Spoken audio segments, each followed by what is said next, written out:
नमस्कार, न्यूज 24 देख रहे हैं आप। आज लोकसभा चुनाव को लेकर अनाउंसमेंट हो चुकी है। 60 चरणों में लोकसभा के चुनाव होने हैं और इसी के बीच में यह भी बता दिया गया है कि कुछ राज्यों में विधानसभा के चुनाव भी होंगे। अब किन राज्यों में विधानसभा के चुनाव होंगे, कब होंगे, कैसे कैसे वोटिंग होगी, नॉमिनेशन का तरीका क्या होगा, कब नॉमिनेशन फाइल की जाएगी, सबके बारे में जानेंगे, सबकी तारीखों के बारे में जानेंगे और उन स्टेट्स में कितने चरणों में चुनाव होंगे इसके बारे में भी आपको बताएंगे।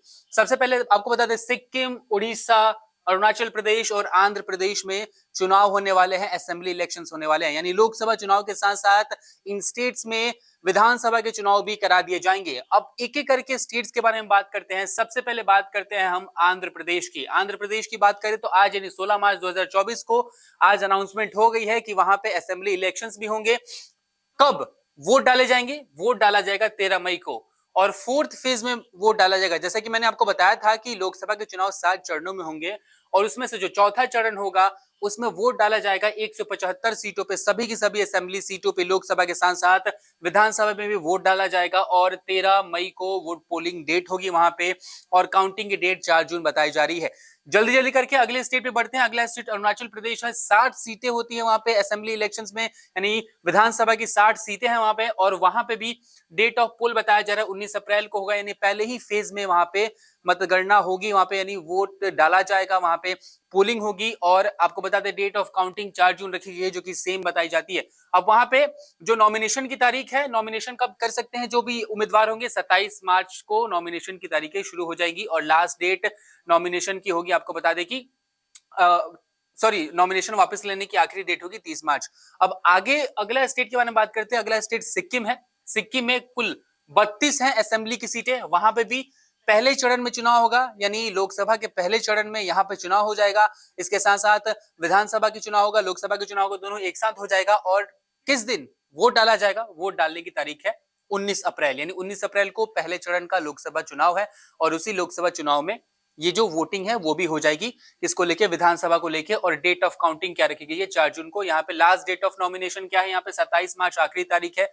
वहां तक आप उसी तारीख तक आप नॉमिनेशन जो है वो आखिरी डेट है, वहां तक उस दिन तक आप नॉमिनेशन दायर कर सकेंगे। इसके बाद से अगला बात कर लेते हैं उड़ीसा की।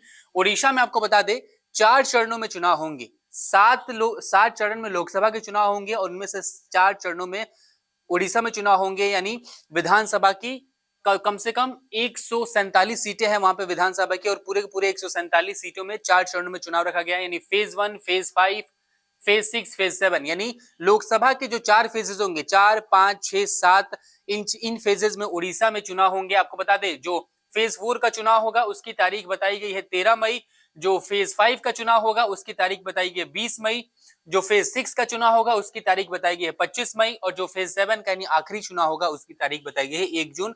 और रिजल्ट्स किस दिन आएंगे? डेट ऑफ काउंटिंग क्या होगी? वो होगी 4 जून 2024। हर फेजेस को लेके, सभी फेजेस को लेके तारीख सेम रहने वाली है। 4 जून को ही उस दिन मतगणना होगी और पता चल जाएगा कि असेंबली इलेक्शंस में कौन जीता है, कौन हारा है। आपको एक बार फिर से याद दिला दे, उड़ीसा कितनी सीटें? 147 सीटों पे विधानसभा के चुनाव होगा, लोकसभा के चुनाव भी होने वाला है उड़ीसा में। आपको बता दें सिक्किम में कुल 32 सीटें हैं, एक ही फेज में वहां पे चुनाव करा दिया जाएगा। अगला अरुणाचल प्रदेश, 60 सीटें हैं, 60 सीटों पे एक ही दिन में मतदान हो जाएगा, एक ही फेज में मतदान हो जाएगा 19 अप्रैल को। और आंध्र प्रदेश जहां पे 175 सीटें हैं, असेंबली की सीटें हैं 175, वहां पे भी 13 मई 2024 को चुनाव करा दिया जाएगा चौथे फेज में लोकसभा के साथ साथ। तो ये डिटेल थी वो चारों स्टेट्स की जहां पे लोकसभा चुनाव के साथ साथ इस बार विधानसभा चुनाव भी होने वाला है।